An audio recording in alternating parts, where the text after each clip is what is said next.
So what's the difference between the topspin and the drive forehand, and when should you use them? That, my friends, is the million-dollar question we'll be answering today.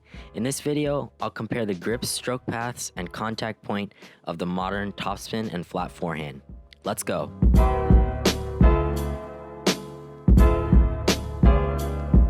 In the modern game of tennis, the vast majority of players on the ATP and WTA hit with varying degrees of topspin.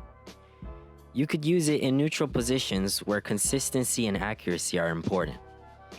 People with heavy topspin usually hit with more effort because while maintaining more consistency, they don't need to be conservative with their racket head acceleration since it wouldn't increase the chance of the ball going long.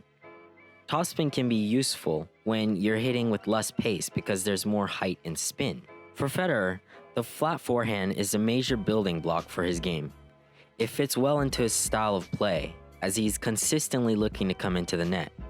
You could use the flat shot effectively in offensive situations. When you're hitting aggressive shots, maybe a winner or finishing a floating high ball.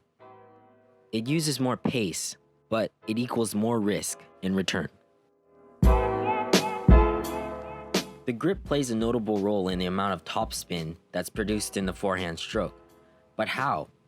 It changes the racket orientation at contact point.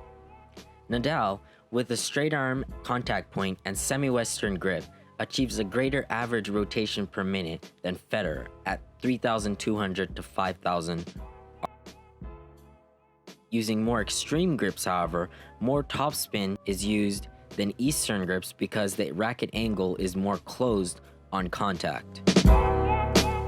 There is a congruent trade-off between a ball's topspin and speed. So, if two players hit with identical force on the ball, the player with more topspin will automatically have less power.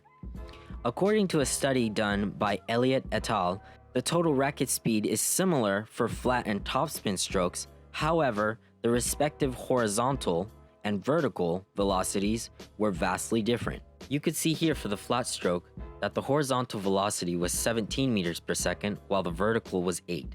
However, in the topspin, the horizontal velocity lowered to 14 meters per second while the vertical rose by 4 meters per second. The total racket head speed, however, maintained the same at around 25 to 26 meters per second. But this doesn't mean that you should abandon topspin for power. Players with high topspin forehands maintain consistency when hitting hard, and they are able to consistently generate more force. Players with flatter forehands tend to be more conservative with their force.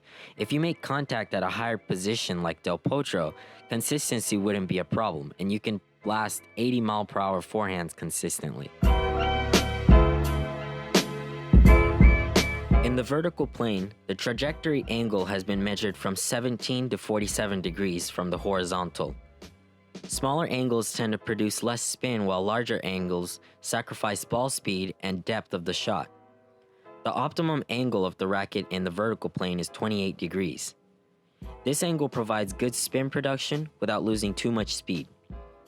Regardless of the grip, stroke arc, swing, and footwork, the proper execution of a forehand tennis stroke requires a nearly vertical or a slightly closed face at 7 degrees on impact. So that's it, guys. I really hope you got some valuable and applicable stuff from this video so that you can go out and improve your tennis game. If you did, I'd appreciate if you click the red subscribe button below, since I'll be consistently uploading at least once or twice a week. And I really want to know in the comments, what kind of forehand shot do you hit the most? Is it the dominant topspin or the classic flat? Anyway, thank you so much for watching. Now go out and train hard. See you in the next video.